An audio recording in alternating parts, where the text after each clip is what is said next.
ശമ്പളം മേടിക്കുന്നവനാകണമെന്ന ജീവിത ലക്ഷ്യമായിട്ടല്ല ജീവിക്കേണ്ടത്. 10 പേർക്ക് ശമ്പളം കൊടുക്കുന്നവരായിട്ട് ഞാൻ മാറുന്നത് കേരളം ഫ്ലറിഷ്. എന്നാലും ചിന്ത മേടിച്ചു പോയ യുവജനങ്ങൾ പല കാലഘട്ടത്തിലും കേരളത്തിൽ ഉണ്ടായിരുന്നു എന്ന് നമുക്കറിയാം. അത് കേരളത്തെ പല ഘട്ടത്തിലും പിന്നിലേക്ക് നയിക്കുകയും ചെയ്തിട്ടുണ്ട്. കേരളത്തിൻ്റെ ഏറ്റവും വലിയ പ്രശ്നം എല്ലാവരും ജനിച്ചു വീഴുന്നത് തന്നെ ശമ്പളം മേടിക്കാൻ പറ്റുന്നവരാകാൻ പറ്റുമെന്ന് ചിന്തിച്ചുകൊണ്ടാണ്. നമ്മുടെ പല കാലഘട്ടങ്ങളിലെ കേരളത്തിൻ്റെ ചരിത്രം എടുത്ത് നോക്കുമ്പോൾ വ്യത്യസ്തമായി ചിന്തിച്ച യുവാക്കൾ ആണ് നമ്മളെ ഇവിടെ വരെ എത്തിച്ചത്. എന്നാൽ ചിന്ത മുരടിച്ചു പോയ യുവജനങ്ങൾ പല കാലഘട്ടത്തിലും കേരളത്തിൽ ഉണ്ടായിരുന്നു എന്ന് നമുക്കറിയാം. അത് കേരളത്തെ പല ഘട്ടത്തിലും പിന്നിലേക്ക് നയിക്കുകയും ചെയ്തിട്ടുണ്ട്. ഇന്ന് ഈ കാലഘട്ടത്തിൽ തീർച്ചയായും യുവസമൂഹം വളരെ വ്യത്യസ്തമായ ചിന്തകളും പ്രവർത്തനങ്ങളുമായി രംഗത്തിറങ്ങിയാൽ മാത്രം കേരളത്തെ നമുക്ക് മറ്റൊരു തലത്തിലേക്ക് പിടിച്ചുയർത്താൻ കഴിയുന്ന ഒരു കാലഘട്ടത്തിലാണ് നമ്മൾ ജീവിക്കുന്നത്. ഞാൻ പലപ്പോഴും ഈ ലോകയാത്രകൾക്കിടയിൽ വളരെ അത്ഭുതത്തോടെ കണ്ടിട്ടുള്ള പല നാടുകളുണ്ട്. ഇപ്പം ഈ കഴിഞ്ഞ ആഴ്ച ഞാൻ ഒരു ആഫ്രിക്കൻ രാജ്യത്തായിരുന്നു. റുവാണ്ട, നിങ്ങൾ കേട്ടിട്ടുണ്ടാവും. റുവാണ്ട മധ്യ ആഫ്രിക്ക എന്ന് വേണേൽ പറയാം, അല്ലെങ്കിൽ കിഴക്കൻ ആഫ്രിക്ക എന്നും വേണേൽ പറയാം. ആഫ്രിക്കയുടെ ഏതാണ്ട് ഒരു മധ്യഭാഗത്താണ്. 1994 അന്നത്തെ അവിടുത്തെ ജനസംഖ്യ ഏതാണ്ട് 80 ലക്ഷമാണ്. 80 ലക്ഷത്തിനും 90 ലക്ഷത്തിനും ഇടയിൽ. ആ കാലഘട്ടത്തിൽ 2 ഗോത്രങ്ങൾ തമ്മിലുണ്ടാക്കിയ ഏറ്റുമുട്ടൽ അല്ലെങ്കിൽ ആഭ്യന്തര കലാപത്തിൽ, വംശീയ കലാപത്തിൽ ഏതാണ്ട് 12 ലക്ഷം ആളുകൾ 3 മാസം കൊണ്ട് കൊല്ലപ്പെട്ട ഒരു നാട്. കേരളത്തിൻ്റെ അത്ര വിസ്തൃതിയുള്ള ഒരു ഭൂഭാഗം, 80 ലക്ഷത്തോളം ജനങ്ങൾ, അതിലെ ഏതാണ്ട് 10-15% ആളുകൾ 3 മാസം കൊണ്ട് ഇല്ലാതായിപ്പോയി. അത്ര കൊടിയ കൂട്ടക്കൊല നടന്നിരുന്നതാണ്. ഭീകരമായ കൂട്ടക്കൊല. രാഷ്ട്രീയമായ കാരണങ്ങളും വംശീയമായ കാരണങ്ങളും ഒക്കെ അതിനകത്തുണ്ടായിരുന്നു. പക്ഷേ 30 വർഷത്തിന് ശേഷം ഇന്ന് റുവാണ്ട ചെല്ലുമ്പോൾ നിങ്ങൾ കാണുന്നത് മറ്റൊരു റുവാണ്ടയാണ്. ആ രാജ്യത്തിൻ്റെ തലസ്ഥാനം കിഗാലി എന്ന് പറയും. കിഗാലി. ഈ കിഗാലി നഗരത്തിൻ്റെ ചില ഭാഗങ്ങളിലൂടെ നിങ്ങൾ സഞ്ചരിക്കുമ്പോൾ, അല്ലെങ്കിൽ ഞാൻ സഞ്ചരിച്ചപ്പോൾ എനിക്ക് ഒരു സംശയം. ഞാനിപ്പോൾ സഞ്ചരിക്കുന്നത് സിംഗപ്പൂരിൻ്റെ ഒരു ഭാഗത്തൂടെയാണോ, വാഷിംഗ്ടൺ DC-യുടെ ഒരു ഭാഗത്തൂടെയാണോ എന്നെനിക്ക് സംശയം തോന്നുന്ന മട്ടിൽ സിംഗപ്പൂരും വാഷിംഗ്ടൺ DC-യും ലോകത്തെ ഏറ്റവും ഉദാത്തമായ നഗരങ്ങളെന്ന അർത്ഥത്തിലല്ല. അടിസ്ഥാന സൗകര്യങ്ങളും പ്ലാനിങ്ങും അവിടുത്തെ ലാൻഡ്സ്കേപ്പിങ്ങും അവിടെ ആ നഗരത്തിൽ കൊടുത്തിരിക്കുന്ന ലേഔട്ടും ശാസ്ത്രീയതയും ഒക്കെ നോക്കുമ്പോൾ നമ്മൾ അത്ഭുതപ്പെട്ടു പോകുന്നു. റോഡിലൂടെ സഞ്ചരിക്കുമ്പോൾ ഇടയ്ക്കിടയ്ക്കെല്ലാം കണ്ടുമുട്ടുന്ന പോലീസുകാരുണ്ട്. ഈ പോലീസുകാരെ കാണുമ്പോൾ അല്ലെങ്കിൽ അവരുമായിട്ട് സംസാരിക്കേണ്ടി വരുമ്പോൾ നമ്മൾ അത്ഭുതപ്പെട്ടു പോകുന്നു. ഒരു ആഫ്രിക്കൻ രാജ്യത്ത്, എനിക്ക് പല ആഫ്രിക്കൻ രാജ്യങ്ങളിലൂടെ സഞ്ചരിച്ച് പരിചയമുണ്ട്. അവിടുത്തെ പോലീസുകാരുടെ ഒരു രീതി, സ്വഭാവം എനിക്ക് നല്ല നിശ്ചയമുണ്ട്. പക്ഷേ ഈ നാട്ടിലെ പോലീസുകാരുമായിട്ട് സംസാരിക്കുമ്പോൾ കാറിലിരിക്കുകയാണെങ്കിൽ നമ്മുടെ അടുത്തേക്ക് വന്നിട്ട് ആദ്യം ചോദിക്കുന്നത്, ഇത് നിങ്ങൾക്ക് എങ്ങനെയുണ്ട്, രാവിലത്തെ ബ്രേക്ക്ഫാസ്റ്റ് കഴിച്ചോ? ഈ പോലീസുകാരനിൽ നിന്ന് പ്രചോദനം ഉൾക്കൊണ്ടിട്ടായിരുന്നു ഞാൻ സംസാരിച്ചു തുടങ്ങിയപ്പോൾ നിങ്ങൾ ചോറുണ്ടോ എന്ന് ചോദിക്കാൻ എനിക്ക് തോന്നുന്നില്ല. കാരണം മനുഷ്യൻ ഒരു പോലീസുകാരനോടാണല്ല സംസാരിക്കുന്നത്, നമ്മുടെ ഏതോ ഒരു അടുത്ത ബന്ധുവിനോടോ സുഹൃത്തിനോടോ സംസാരിക്കുന്നവർ സംസാരിച്ച് തുടങ്ങുകയും അവസാനം എത്തുമ്പോൾ കാര്യം പറഞ്ഞ് നിങ്ങൾ ഒരു ചെറിയ ട്രാഫിക് വയലേഷൻ ഉണ്ടാക്കിയിട്ടുണ്ട്, അതിന് ഞങ്ങളൊരു 5000 രൂപ പിഴയിടാൻ പോവുകയാണ് എന്ന് പറഞ്ഞ് വളരെ സ്നേഹപൂർവ്വം പിഴയിടിച്ച് പോകുന്ന പോലീസുകാരുണ്ടാവും. സ്കൂളുകളിലേക്ക് വിദ്യാർത്ഥികൾ പോകാത്ത ഒരു കാലമായിരുന്നു ഈ കൊലകൾക്ക് ശേഷം. കാരണം സ്കൂളുകൾ, ദേവാലയങ്ങൾ, പൊതുസ്ഥാപനങ്ങളെല്ലാം കത്തിച്ച് തകർത്ത് കളഞ്ഞു. റുവാണ്ട ഹോട്ടൽ എന്നൊക്കെ പറഞ്ഞൊരു സിനിമ തന്നെ ഇറങ്ങിയിട്ടുണ്ട്. ഈ റുവാണ്ട കൂട്ടക്കൊലയെ സംബന്ധിച്ച് നിരവധി സിനിമകൾ പുറത്തിറങ്ങിയിട്ടുണ്ട്. അത് കാണുമ്പോൾ നമുക്കറിയാം, വേണ്ട ഇപ്പോൾ തന്നെ ഗൂഗിളിൽ നിങ്ങൾ ഇമേജസിൽ സെർച്ച് ചെയ്താൽ ആ റുവാണ്ടൻ കൂട്ടക്കൊലയുടെ കാലത്തെ റുവാണ്ട എന്താണെന്ന് മനസ്സിലാവും. വെറും 30 വർഷം കൊണ്ട് യൂറോപ്യൻ രാജ്യങ്ങളിലെ സംവിധാനങ്ങളും സിസ്റ്റവും അടിസ്ഥാന സൗകര്യങ്ങളും, അല്ലെങ്കിൽ ഏത് വികസിത നാട്ടിലെയും അടിസ്ഥാന സൗകര്യങ്ങളും സംവിധാനങ്ങളും വളർത്തിയെടുത്ത് ഒരു രാജ്യത്തെ പുനഃസൃഷ്ടിച്ചു എന്നുള്ളത് നമ്മളെ അത്ഭുതപ്പെടുത്തും. ഇതൊക്കെ സാധ്യമാണ്. ഇത് സാധ്യമായത് എങ്ങനെയെന്ന് ഞാൻ ഈ യാത്രക്കിടയിൽ എല്ലാം ഇത് ചിന്തിക്കുന്നുണ്ട്. ഒരു ഭരണാധികാരി, എനിക്ക് തോന്നുന്നു കഗാമ, പോൾ കഗാമ എന്ന് പറയുന്ന ആളാണ് പ്രസിഡന്റ്. കഴിഞ്ഞ 20 വർഷമായിട്ട് അദ്ദേഹം തന്നെയാണ് പ്രസിഡന്റ്. അദ്ദേഹത്തിൻ്റെ ഒരു വിഷൻ മാത്രമാണോ? ആയിരിക്കില്ല. വിഷനുള്ള ഭരണാധികാരികൾ നമുക്കുണ്ട്, നമുക്കുണ്ടായിട്ടുണ്ട്, ഇനി ഉണ്ടാവുകയും ചെയ്യും.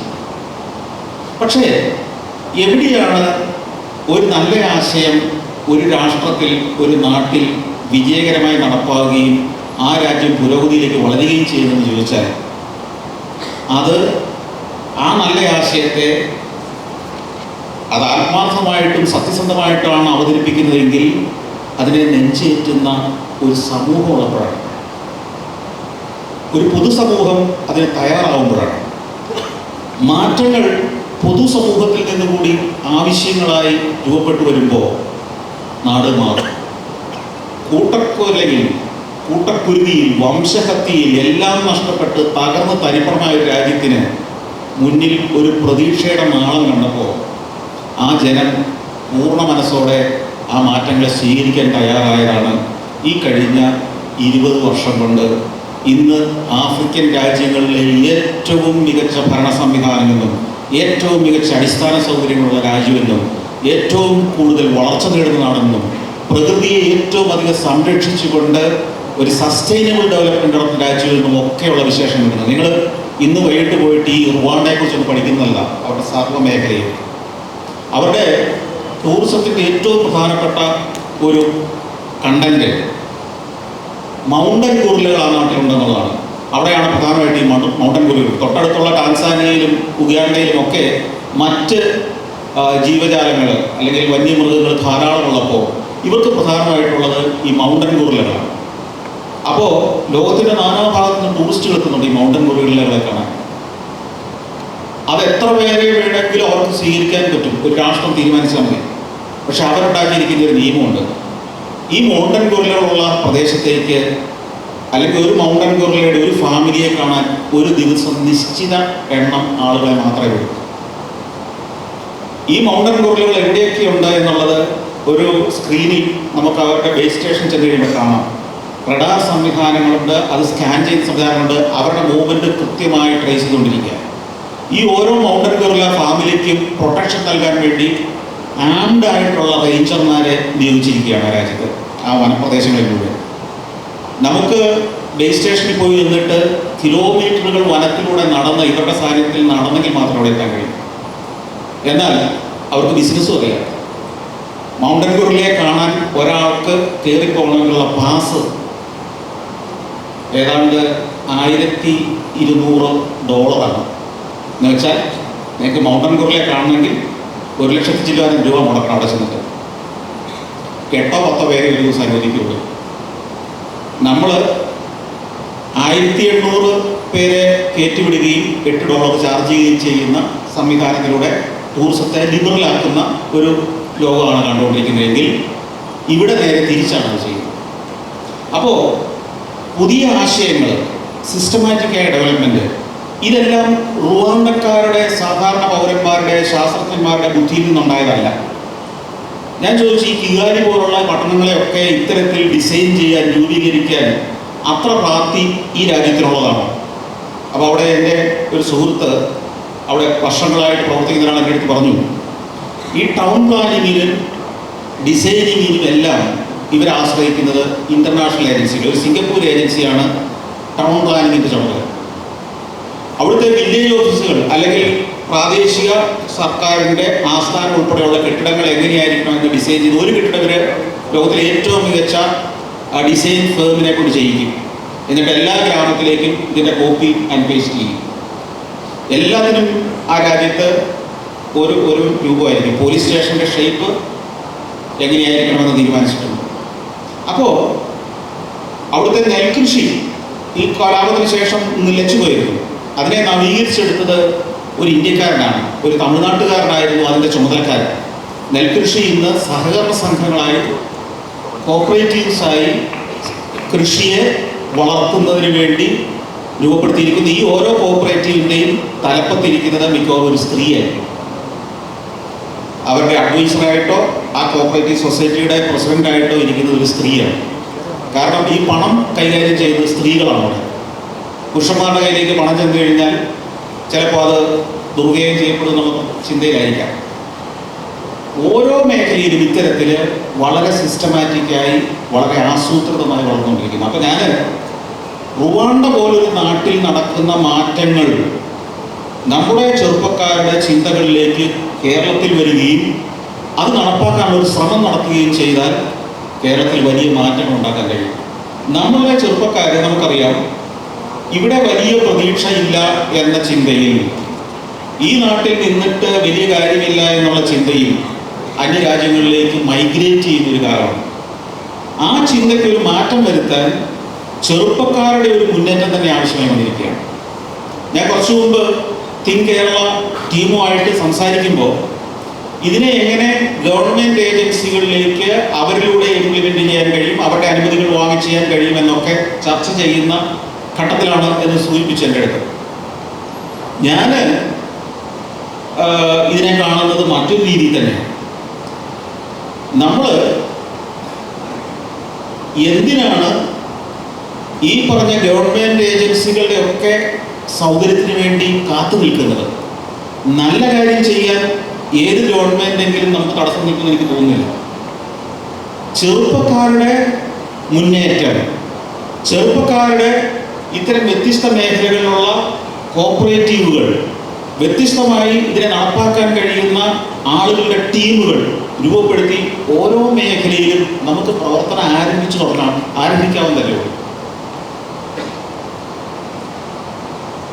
സത്യത്തിൽ വലിയ സാധ്യതകൾ മുന്നിലുള്ള ചിന്തകളാണ് ഇപ്പോൾ രൂപപ്പെട്ടു വന്നിരിക്കുന്നത്. ഇതിനെ നടപ്പാക്കുന്ന ഘട്ടത്തിലേക്കാണ് നമ്മൾ അധികം താമസിയാതെ പോകുന്നത്. ഒരു ഗവൺമെൻറ്റിന് പല വകുപ്പുകളുടെ മന്ത്രിസഭകൾ ഉള്ളതുപോലെ തന്നെ തിങ്ക് കേരള ഇനിഷ്യേറ്റീവിന് പല വിഭാഗങ്ങളായി പല മിനിസ്ട്രികൾ ഉണ്ടാവണമെന്നാണ് എൻ്റെ അഭിപ്രായം.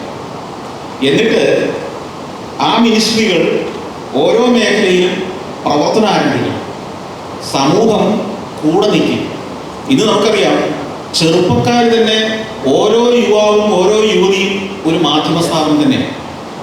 നിങ്ങളൊരു നല്ല കാര്യത്തിൽ തുടക്കമിട്ടാൽ നിങ്ങളുടെ കയ്യിലെ മൊബൈൽ ഫോണിലൂടെ അത് നിങ്ങളുടെ ചുറ്റുമുള്ള ആളുകളിലേക്ക്, സമൂഹത്തിലേക്ക് എത്തുകയും അത് നല്ലതാണെങ്കിൽ ഹൃദയം തുറന്ന് അപ്രീഷിയേറ്റ് ചെയ്യുകയും കൂടെ നിൽക്കുകയും ചെയ്യുന്ന ഒരു സമൂഹം കേരളത്തിലുണ്ട്. അക്കാര്യത്തിൽ സംശയമൊന്നുമില്ല.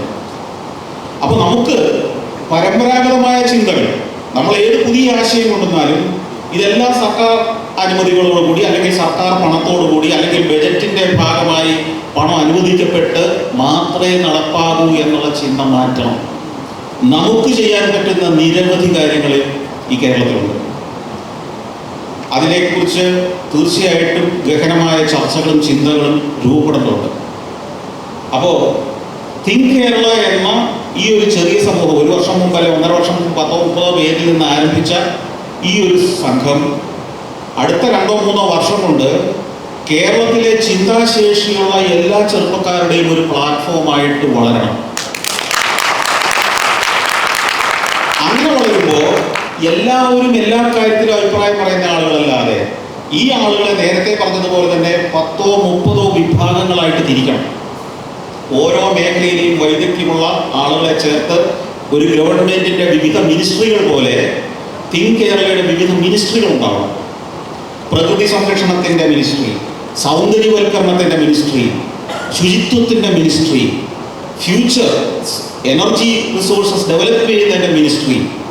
അതിന് കൃത്യമായ മാസ്റ്റർ പ്ലാൻ ഉണ്ടാവണം. ആ മാസ്റ്റർ പ്ലാനിൽ എത്ര കാലം കൊണ്ട് ഈ പ്രവർത്തനങ്ങളെ എത്ര ഘട്ടത്തിലേക്ക് വളർത്തുമെന്നുള്ള പദ്ധതി ഉണ്ടാകണം. അത് നടപ്പാക്കാനുള്ള പണം എങ്ങനെ സ്വരൂപിക്കാമെന്നുള്ള കാഴ്ചപ്പാടുണ്ടാവണം. തീർച്ചയായും നല്ല ആശയവുമായി മുന്നിട്ടിറങ്ങിയാൽ കേരളത്തിൽ പണം ഒരു തടസ്സമല്ല എന്നുള്ള കാര്യത്തിൽ യാതൊരു സംശയമില്ല. നിങ്ങൾക്കറിയാം, കഴിഞ്ഞ ഒരു മാസം മുമ്പ് ഒരു ജയിലിൽ നിന്ന് ഒരാളെ മോചിപ്പിക്കാൻ വേണ്ടി കേരളത്തിലെ സോഷ്യൽ മീഡിയയിലൂടെ പ്രചാരം നടത്തി ഏതാനും ആളുകൾ മുന്നിട്ടിറങ്ങിയപ്പോൾ എത്ര കോടി രൂപ 2-3 ദിവസം കൊണ്ട് സ്വരൂപിക്കാൻ കഴിയുമെന്ന്. മനുഷ്യരെ ജയിലിൽ നിന്ന് മോചിപ്പിക്കാൻ മാത്രമല്ല അത്തരത്തിൽ പണം ഉപയോഗിക്കാവുന്നത്. കേരളത്തിൽ നിന്ന് യുവാക്കളെ നാടുകടത്തുന്നതിനെതിരെ നമുക്ക് പണം ശേഖരിക്കാൻ പറ്റും. നാട് കടന്നാലല്ലേ മറ്റു രാജ്യത്തെ ജയിലിൽ പോയി കിടക്കേണ്ടി വരുള്ളൂ. ഇവിടെ തന്നെ ജീവിക്കുന്ന ഒരാൾക്ക്, ഇവിടെ തന്നെ അവന്റെ പ്രതിഭകളെ സമർപ്പിക്കാൻ കഴിയുന്ന ഒരാൾക്ക് അവന്റെ പ്രതിഭയെ ഈ നാടിന് പ്രയോജനപ്പെടുത്താൻ കഴിഞ്ഞാൽ ഈ നാട് അന്യനാടുകളിൽ പോയി തൊഴിലെടുത്ത് ജീവിക്കേണ്ട സാഹചര്യം ഉണ്ടാവില്ല. അപ്പോൾ നമുക്ക് തിങ്ക് കേരള എന്ന ഇനീഷ്യേറ്റീവ് അടുത്ത ഒരു വർഷം കൊണ്ട് 10,000-കണക്കിന് ചെറുപ്പക്കാരിലേക്ക് പ്രതീക്ഷ നൽകുന്ന ഒരു പ്രസ്ഥാനമായി മാറണം. നമ്മൾ ചെറുപ്പക്കാർക്ക് കൊടുക്കുന്നത് പ്രതീക്ഷയാണ്. ഈ നാട് എല്ലാ സാധ്യതകളും ഉള്ളതാണ്. ഒന്ന് ആലോചിച്ച് നോക്കൂ, നമ്മൾ തൊഴിൽ തേടി പോയ നാടുകളിൽ എവിടെയാണ് നമ്മളെക്കാൾ നല്ല പ്രകൃതി, നമ്മളെക്കാൾ നല്ല സൗകര്യങ്ങൾ, നമ്മളെക്കാൾ സ്നേഹബന്ധങ്ങളുള്ള സമൂഹം, ഇതൊക്കെ ഉള്ളത് എവിടെയാണ്? പക്ഷേ നിവൃത്തികെട്ട് നമ്മൾ പോവുകയാണ്. നിവൃത്തികെട്ട് മാത്രമാണ് പോകുന്നത്. ഒന്ന് ആലോചിച്ച് നോക്കൂ, 10 ദിവസം അവധി കിട്ടിയാൽ ഗൾഫ് നാടുകളിൽ ജോലി ചെയ്യുന്നവരാവട്ടെ, യൂറോപ്പിൽ ജോലി ചെയ്യുന്നവരാവട്ടെ, അമേരിക്കക്കാരൻ പോലും ആവട്ടെ, തിരിച്ച് ഈ നാട്ടിലേക്ക് വരാൻ കൊതിക്കുന്നുണ്ട്. ഈ നാട്ടിലെ മഴക്കാലവും വളരെ ക്ലീഷയായി പോയതുപോലെ തന്നെ ഈ നാട്ടിലെ മഴക്കാലവും ഒരു കട്ടൻ ചായയും ജോൺസൺ മാഷിന്റെ പാട്ടും വരാന്തയിൽ ഇരിക്കും ഒക്കെ സ്വപ്നം കാണുന്നവരാണ് ലോകത്തിന്റെ ഏത് രാജ്യത്ത് പോകുന്ന മലയാളി. എങ്കിലും ഈ ഞായറാഴ്ച രാവിലെ മഴ പെയ്യുന്നത് കണ്ടുകൊണ്ട് വീടിന്റെ തിണ്ണയിലിരിക്കാൻ ആരാണ് കൊതിക്കാത്തത്? അപ്പോ ഇത്രയും ഊഷ്മളമായ ഒരു നാടിനെ ഉപേക്ഷിച്ചു പോകുന്നവൻ നിവൃത്തികേടുകൊണ്ട് പോകുന്ന, അവർക്ക് പ്രതീക്ഷ നൽകുന്ന ഒരു സംവിധാനമായി ഈ തിങ്ക് കേരള പോലുള്ള സംരംഭങ്ങൾ വരണം. അതിനുള്ള മാസ്റ്റർ പ്ലാനുകൾ നമ്മൾ മുന്നോട്ട് വെക്കണം. പ്രതീക്ഷ നൽകുന്ന ഒരു മാസ്റ്റർ പ്ലാൻ നമ്മൾ അടുത്ത 10 വർഷം കൊണ്ട് ഇങ്ങനെയാവും. 2047 ആവുമ്പോൾ ഇതാണ് നമ്മുടെ പദ്ധതി. ഇങ്ങനെ പദ്ധതികൾ പലരും പറഞ്ഞിട്ടുണ്ട്. അതുകൊണ്ട് ആ പദ്ധതി പറഞ്ഞാൽ മാത്രമേ ഇനി ആരെങ്കിലും വിശ്വസിക്കുന്നു കരുതരുത്. അതെങ്ങനെ ഓരോ വർഷവും നമ്മൾ അച്ചീവ് ചെയ്യും. 2025 നമ്മൾ എന്ത് ചെയ്യും, 26 എന്ത് ചെയ്യും, 27, 28, 29 അങ്ങനെ 47 വരെയുള്ള കൃത്യമായ ഒരു റോഡ് മാപ്പ് നിങ്ങൾ ഉണ്ടാക്കുക.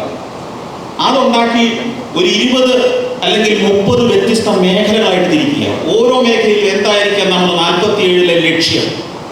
ഇങ്ങനെ കൃത്യമായ ഒരു പദ്ധതി ഉണ്ടാക്കുക. അതിലേക്ക് അടുത്ത് ചെല്ലാൻ നമുക്ക് എന്തൊക്കെ ചെയ്യാൻ കഴിയും? ഞാനൊരു കാര്യം ചോദിക്കട്ടെ, പ്രകൃതി സംരക്ഷണം അല്ലെങ്കിൽ നമ്മളുടെ ഗ്രാമങ്ങളിലെ സൗന്ദര്യവൽക്കരണം അല്ലെങ്കിൽ മാലിന്യ നിർമ്മാർജ്ജനം, ഇതിനൊക്കെ ഗവൺമെന്റിന്റെ ഫണ്ടിന്റെ എന്താവശ്യമുള്ളത്? ഗവൺമെന്റിന്റെ അനുമതി പോലും വേണ്ടല്ലോ. നാട് വൃത്തിയാക്കാൻ ഇറങ്ങുന്ന ഒരാളെ ഗവൺമെന്റ് തടസ്സപ്പെടുത്തുമെന്ന് നമുക്ക് പ്രതീക്ഷിക്കാവോ? ഒരിക്കലുമില്ല. നമ്മൾ ഗവൺമെന്റുകളെ കുറിച്ച് പല അഭിപ്രായ വ്യത്യാസമുള്ളവരാണ്. പക്ഷേ നമ്മുടെ പരമ്പരാഗതമായ ഒരു അഡ്മിനിസ്ട്രേറ്റീവ് സിസ്റ്റത്തിന്റെ പല പോരായ്മകളും ഉള്ളതുകൊണ്ട് തന്നെ തീരുമാനങ്ങൾ എടുക്കുന്ന പല കാര്യങ്ങളും നടപ്പായി വരുമ്പോഴേക്കും ഒത്തിരി പ്രശ്നങ്ങളാവുന്നു. പല മിനിസ്റ്റേഴ്സിനെ എനിക്കറിയാം, അവർക്ക് പലർക്കും വലിയ അത്ഭുതങ്ങൾ ചെയ്യണമെന്ന് ആഗ്രഹത്തോടു കൂടി തന്നെ വന്നവരാണ്. ആദ്യത്തെ ഒരു 3-4 മീറ്റിങ്ങുകളിൽ മിനിസ്റ്റർ ആയതിനു ശേഷം ഉടനെയുള്ള ഒരു 3-4 മാസമോ അല്ലെങ്കിൽ ഒരു വർഷത്തോളമോ നിരന്തര മീറ്റിങ്ങുകൾ ഞാനുമായിട്ട് നടത്തിയ ധാരാളം മിനിസ്റ്റർമാരുണ്ട്. ഞങ്ങൾ ഒന്നിച്ച് ചർച്ച ചെയ്തവരുണ്ട്. അവരുടെയൊക്കെ ഒരു ആവേശം എത്രയായിരുന്നു ഞാൻ ഓർക്കുക. 2ാം വർഷം ആയപ്പോഴത്തേക്ക് ആ ആവേശം കുറച്ച് കുറഞ്ഞു. പിന്നെ 3ാം വർഷം ആകുമ്പോഴത്തേക്ക് ഇവർ മുന്നോട്ട് വയ്ക്കുന്ന ആശയങ്ങൾ നടപ്പാക്കാൻ വലിയ പ്രതിസന്ധികൾ ആ ബ്യൂറോക്രാറ്റിക് സെറ്റപ്പിലും മറ്റ് സംവിധാനങ്ങളിലും തടസ്സങ്ങളും പിന്നെ കുറേയൊക്കെ സമൂഹത്തിൽ നിന്നുള്ള എതിർപ്പുകളും നെഗറ്റിവിറ്റിയും എല്ലാം ചേർത്ത് ഒരു 2.5 കൊല്ലം കഴിയുമ്പോഴേക്കും എനിക്ക് തോന്നുന്നത് കേരളത്തിലെ ബഹുഭൂരിപക്ഷം ഏത് മുന്നണിയായാലും ഭരണത്തിലേക്ക് വരുന്നവരെ നിരാശപ്പെടുത്തി അവരുടെ മാനസിക ആത്മവിശ്വാസമൊക്കെ തകർത്ത് അവരെ ഒരു മൂലയ്ക്ക് ഇരുത്തുന്നുണ്ടോ എന്ന് എനിക്ക് സംശയമുണ്ട്. അത് വ്യക്തിപരമായി ഈ പറഞ്ഞ പല മിനിസ്റ്റേഴ്സും വളരെ സ്വപ്നങ്ങളുള്ള വളരെ ലക്ഷ്യബോധത്തോടെ പ്രവർത്തിക്കുന്ന അവരുടെ വകുപ്പിന് വേണ്ടി എന്തെങ്കിലും ചെയ്യണമെന്ന് ആഗ്രഹിക്കുന്നവർ തന്നെയാണ്. പക്ഷേ ഈ പറഞ്ഞ പലവിധ പ്രശ്നങ്ങൾ അവരെ പിന്നോട്ട് നയിക്കുന്നുണ്ട്. അവിടെ ആ ഗവൺമെന്റിനെ തന്നെ അല്ലെങ്കിൽ ആ ഒരു ഭരണ സംവിധാനത്തെ തന്നെ നമ്മുടെ തിങ്ക് കേരള പോലുള്ള പുതിയ ഇനീഷ്യേറ്റീവുകളുടെ സ്വപ്നങ്ങൾ നടപ്പാക്കാൻ വീണ്ടും ആശ്രയിക്കുന്നതിൽ വലിയ അർത്ഥമില്ലെന്നാണ് ഞാൻ പറയുന്നത്. പകരം യുവാക്കളുടെ മുന്നേറ്റങ്ങൾ, സഹകരണ സംഘങ്ങൾ പോലുള്ള ഇതിന് സപ്പോർട്ടീവായിട്ടുള്ള ഒരു ശൃംഖല തന്നെ രൂപപ്പെടുത്തിക്കൊണ്ട് CSR ഫണ്ട് പോലുള്ള വലിയ കോർപ്പറേറ്റുകൾ ഉൾപ്പെടെ ചെറുകിട സംരംഭങ്ങൾ വരെയുള്ള ആളുകളുടെ സപ്പോർട്ട് ഉപയോഗപ്പെടുത്തിക്കൊണ്ട് വലിയ രീതിയിൽ ഇതിന് മുന്നോട്ട് പോകാൻ കഴിയും. അപ്പോൾ നമുക്ക് അടുത്ത ഏതാനും മാസങ്ങൾക്കകം 2047 കേരളത്തെ മനുഷ്യന് മനസ്സിൽ കാണാനല്ല മുന്നിൽ കാണാൻ കഴിയുന്ന ഒരു പ്രോജക്റ്റാക്കി, ഒരു മാസ്റ്റർ പ്ലാനാക്കി, ഒരു ഓഡിയോ വിഷ്വൽ പ്രസന്റേഷൻ ആക്കി നമുക്ക് അവതരിപ്പിക്കാൻ കഴിഞ്ഞാൽ കേരള സമൂഹത്തിന് മുന്നിൽ വെക്കാൻ കഴിയും. അതിലെ ഓരോ വർഷവും അച്ചീവ് ചെയ്ത് തുടങ്ങിയാൽ ഒരു 3 കൊല്ലം കഴിയുമ്പോൾ കേരള സമൂഹം വിശ്വസിക്കുന്ന യുവാക്കളുടെ ഏറ്റവും വലിയൊരു കൂട്ടായ്മയായി തിങ്ക് കേരള മാറും. അങ്ങനെ അടുത്ത 2047 എത്തുമ്പോഴേക്കും ഒരു വ്യത്യസ്തമായ ഒരു കേരളം, ഉണർന്ന കേരളം. ഞാൻ പറയുന്നത് പറ്റുമെങ്കിൽ കുറച്ച് തിങ്ക് കേരള ഇനിഷ്യേറ്റീവിൻ്റെ ആളുകൾ ഈ റുവാണ്ട പോലുള്ള ചില രാജ്യങ്ങൾ സന്ദർശിക്കുകയും വേണം. അവര് പരീക്ഷിച്ച് വിജയിപ്പിച്ച ചില മാതൃകകളെ നമുക്ക് എങ്ങനെ നമ്മുടെ നാട്ടിലേക്ക് കൊണ്ടുവരാൻ കഴിയുമെന്ന് കണ്ടെത്താൻ കഴിയും. സസ്റ്റൈനബിൾ ഡെവലപ്മെൻറ്റിൻ്റെ ഏറ്റവും നല്ല മാതൃക ഈ അടുത്ത കാലത്ത് ഞാൻ കണ്ടത് റുവാണ്ടയാണ്. ഒരു ആഫ്രിക്കൻ രാജ്യമാണ്. അമേരിക്കയെയും യൂറോപ്പിനെയും ഒക്കെ ഞാൻ പുകഴ്ത്തുന്നു എന്നായിരുന്നു ഒരാക്ഷേപം. ഞാൻ ഇനി മുതൽ ഒരു 6 മാസത്തേക്ക് അമേരിക്കയും യൂറോപ്പിനെയും പുകഴ്ത്തുന്നതല്ല, പകരം അടുത്ത 6 മാസം ഞാൻ റുവാണ്ടയെ പുകഴ്ത്തുന്നതാണ്. അപ്പോൾ അതിശേഷം പിന്നെ ഒരു 6 മാസം ആരെ പുകഴ്ത്തണമെന്ന് ഞാൻ അന്നേരം തീരുമാനിക്കും. അപ്പോൾ ഇനി നമുക്ക് അടുത്ത നിങ്ങളുമായിട്ടുള്ള ഒരു ആശയവിനിമയത്തിലേക്ക് കിടക്കാം. ആ കൂടെ ഞാൻ ബാക്കി കാര്യങ്ങൾ പറഞ്ഞോളാം. Thank you.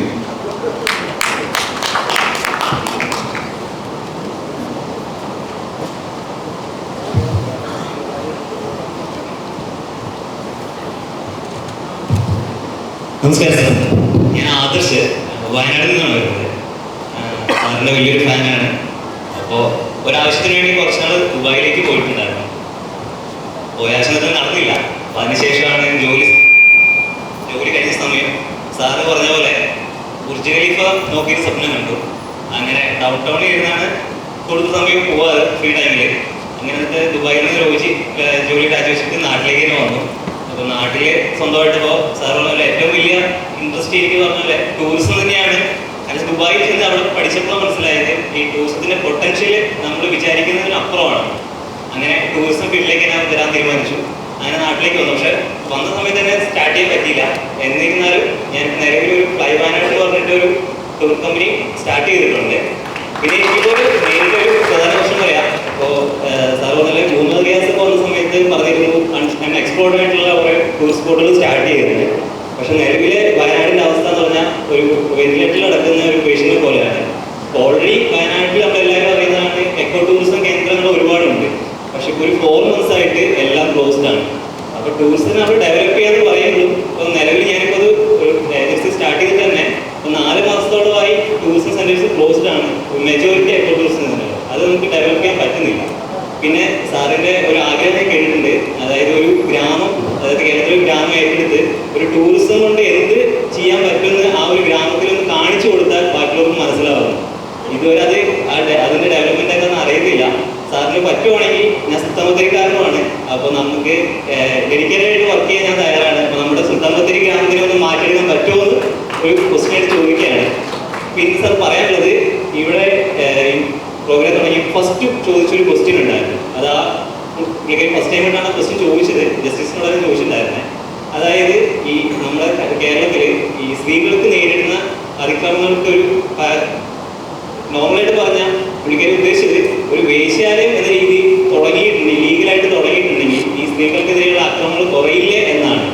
അതെനിക്ക് ഞാൻ പേഴ്സണലായിട്ട് പറയാം. എല്ലാവരും പറയും ദുബായിൽ ഏത് സ്ത്രീക്കും 24 മണിക്കൂർ പുറത്തിറങ്ങി നടക്കാമെന്നൊക്കെ.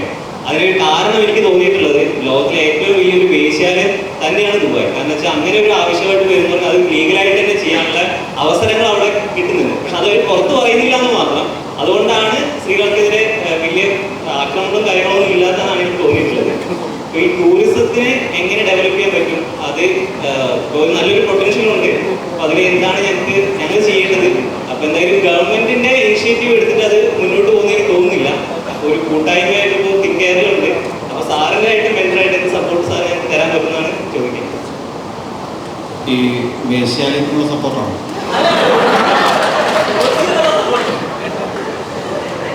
ഞാനൊരു വേശ്യാലയം എക്സ്പെർട്ട് അല്ലാത്തത് കൊണ്ട്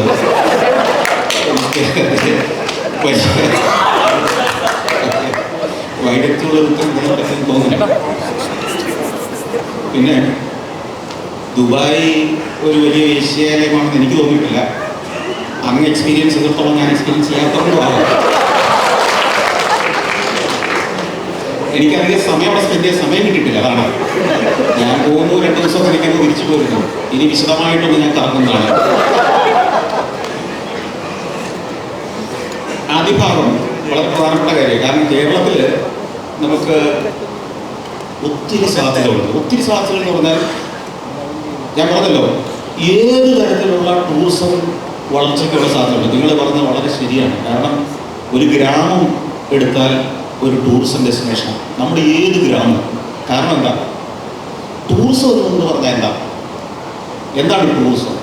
ടൂറിസത്തിൽ ഇപ്പം നമ്മൾ എന്താണ് ലോകം മുഴുവൻ മാറിക്കൊണ്ടിരിക്കുന്ന കാര്യം എന്ന് വെച്ച് കഴിഞ്ഞാൽ, ഒരു നാട്ടിലെ ജനം, അവൻ്റെ ജീവിതം, അവൻ്റെ സംസ്കാരം, അവൻ്റെ ഭക്ഷണം, അവൻ്റെ കലകൾ, അവൻ്റെ തൊഴിൽ, ഇതിനെ പോയി അനുഭവിക്കില്ല ലോകത്ത് ഏറ്റവും വലിയ ടൂറിസം. നിങ്ങൾ റുവാണ്ടയിലേക്ക് ചെന്നാൽ, ഞാൻ ആ ചെന്ന ദിവസം മുതൽ എന്നെ കൊണ്ടുനടന്ന ആ കാറ് ആയിട്ട് വന്ന ഒരു സുഹൃത്തുണ്ട്. അദ്ദേഹത്തിൻ്റെ പേര് വൈശാഖ് നമ്പ്യാരെന്നാണ്. അദ്ദേഹം കൊച്ചിക്കാരൻ തന്നെയാണ്. അദ്ദേഹത്തോട് ഞാൻ ആദ്യത്തെ ദിവസം പോലും പറയുന്നത്, എനിക്ക് റുവാണ്ടയിലെ സാധാരണക്കാർ വസിക്കുന്ന ഗ്രാമങ്ങളിലേക്ക് പോകണം, അവരുടെ ഭക്ഷണം കഴിക്കണം, പറ്റുമെങ്കിൽ അവരുടെ ഒരു വീട്ടിലൊരു രാത്രി കിടന്നുറങ്ങണം. ഒന്ന് ആലോചിക്കുക, അത്യാവശ്യ സൗകര്യമുള്ള കേരളത്തിൽ നിന്ന് നമ്മൾ പോയിട്ട് റുവാണ്ടയിലെ ഒരു ഗ്രാമത്തിലെ വീട്ടിൽ പോയി താമസിക്കാൻ ആഗ്രഹിക്കുന്നു അല്ലേ? അങ്ങനെ ഉണ്ടെങ്കിൽ ഒരു യൂറോപ്യനോ അമേരിക്കനോ ഓസ്ട്രേലിയക്കാരനോ ജപ്പാൻകാരോ വന്നാൽ അവർ ഏറ്റവും കാണാൻ ആഗ്രഹിക്കുന്നത് നമ്മുടെ മൃഗശാലയിലെ മൃഗങ്ങളെ ആയിരിക്കുമോ, ഇവിടുത്തെ മനുഷ്യരെ ആയിരിക്കുമോ? ഇവിടെ നമുക്ക് ബുർജ് ഖലീഫകളില്ല. നമ്മുടെ പ്രകൃതിയും മനുഷ്യന്റെ ജീവിതവും എല്ലാം ചേർന്നാണ് പോകുന്നത് അല്ലേ? വേമ്പനാട്ടുകായലിന്റെ തീരങ്ങളിലേക്ക് ചെന്നാൽ അതിനെ ഉപജീവിച്ച് കഴിയുന്ന മനുഷ്യർ, അവിടെ കക്കാ വരുന്നവര്, അവിടെ മത്സ്യബന്ധനം നടത്തുന്നവര്, അവിടുത്തെ തെങ്ങിൻ തോപ്പുകളിൽ തെങ്ങ് ചെത്തുന്നവര്, അവിടുത്തെ പുരയിടങ്ങളിൽ ഇരുന്ന് മീൻ വെട്ടുന്ന സ്ത്രീകൾ, അവിടുത്തെ ഇപ്പോൾ ആ കാഴ്ച കാണാനില്ലെങ്കിലും പണ്ടൊക്കെ കാണാമായിരുന്നു കുറച്ച് വർഷം മുമ്പ് വരെ തെങ്ങോല കൊണ്ട് മെടഞ്ഞെടുക്കുന്ന ഓല മെടഞ്ഞ ആളുകൾ. ഇങ്ങനെ ഗ്രാമീണ ജീവിതത്തിന്റെ എന്തെല്ലാം കാഴ്ചകൾ കാണിക്കാൻ പറ്റും, ഇതും മാത്രം കാണിച്ചാൽ ലോകത്തിലെ ഏറ്റവും നല്ല ഡെസ്റ്റിനേഷനായിട്ട് കേരളം മാറും. കാരണം അത്രയേറെ വൈവിധ്യങ്ങളുണ്ട്. ആ ഒരു ഗ്രാമത്തിലെ ഒരു ഉത്സവം അല്ലെങ്കിൽ ഒരു പെരുന്നാൾ ഒന്നും വേണ്ട, ഒരു സാധാരണ ദിവസം ആ നാട്ടിലെ കള്ള് ഷാപ്പിലേക്ക് ചെന്നാൽ കാണുന്ന കാഴ്ചകൾ മാത്രം കണ്ടാൽ, അവിടുത്തെ മനുഷ്യരെ ഒന്ന് നിരീക്ഷിക്കാൻ നമുക്ക് അവസരം കിട്ടിയാൽ അതിപ്പോൾ ഒരു ടൂറിസ്റ്റ് ആക്ടിവിറ്റി വരെയില്ല. ഞാൻ മനുഷ്യരെ, അതായത് ഒന്ന് ചിന്തിച്ചു നോക്കൂ, നിങ്ങൾ കൗബോയ് സിനിമകളുടെ ലൊക്കേഷൻ കാണണമെന്ന് തീരുമാനിച്ച് അമേരിക്കയിലേക്ക് പോകുന്ന പോലെ തന്നെയല്ലേ? കൗബോയ് സംസ്കാരം നടന്ന സ്ഥലങ്ങൾ സൗത്ത് വെസ്റ്റ് അമേരിക്കയിലെ ആ ഉൾനാടുകൾ, കൗബോയ് സിനിമകൾ നിങ്ങൾ കണ്ടിട്ടുണ്ടെങ്കിൽ ആ സെറ്റിങ്, ആ ഭൂപ്രദേശത്തിന്റെ പ്രത്യേകത, അത് കാണാൻ ലക്ഷക്കണക്കിന് ആളുകളാണ് ഈ കൗബോയ് പ്രദേശങ്ങളിലേക്ക് ഓരോ ദിവസം ടൂറിസ്റ്റുകളായി എത്തുന്നത്. ഇതേപോലെ തന്നെ അനന്തമായ സാധ്യതകളാണ്. നമുക്ക് വേണ്ടത് ഈ ഒരു പ്രോഡക്റ്റിനെ വൃത്തിയായിട്ട് പാക്കേജ് ചെയ്ത് മാർക്കറ്റ് ചെയ്യുന്ന ഒരു സംവിധാനം വേണം. പാക്കേജ് ചെയ്യുമ്പോൾ എന്തൊക്കെയാണ് വേണം? അതിനകത്ത് മിനിമം ആമിനിറ്റീസ് വേണം, ടോയ്ലറ്റ് ഫെസിലിറ്റികൾ വേണം, വൃത്തി വേണം, അത്യാവശ്യം സൗന്ദര്യം വേണം, നാച്ചുറൽ ആയിരിക്കണം, മാലിന്യ നിർമ്മാർജ്ജനത്തിനുള്ള സംവിധാനങ്ങൾ വേണം. ഇതൊരുക്കുന്ന കൂട്ടായ്മകൾ ഓരോ ഗ്രാമത്തിലും ഉണ്ടായാൽ തീർച്ചയായും കേരളം മുഴുവൻ ഒരു ടൂറിസ്റ്റ് റിസോർട്ടായി മാറും. റിസോർട്ട് എന്നാൽ ഒരു നെഗറ്റീവ് വാക്കല്ല ഞാൻ പറയുന്നത്. അപ്പോൾ നിങ്ങളുടെ ഒരു സംരംഭം ഒരു തരത്തിൽ ഏതെങ്കിലും ഒരു ഗ്രാമത്തിൽ ആരംഭിക്കാൻ പ്ലാൻ ഇടുന്നുണ്ടെങ്കിൽ തീർച്ചയായും സുൽത്താൻ ബത്തേരിയെങ്കിൽ സുൽത്താൻ ബത്തേരി, വയനാട്ടിലെ മറ്റൊരു ഗ്രാമമാണെങ്കിൽ തീർച്ചയായിട്ടും ആ കൂടെ എൻ്റെ എല്ലാ പിന്തുണയും സാന്നിധ്യമുണ്ട്.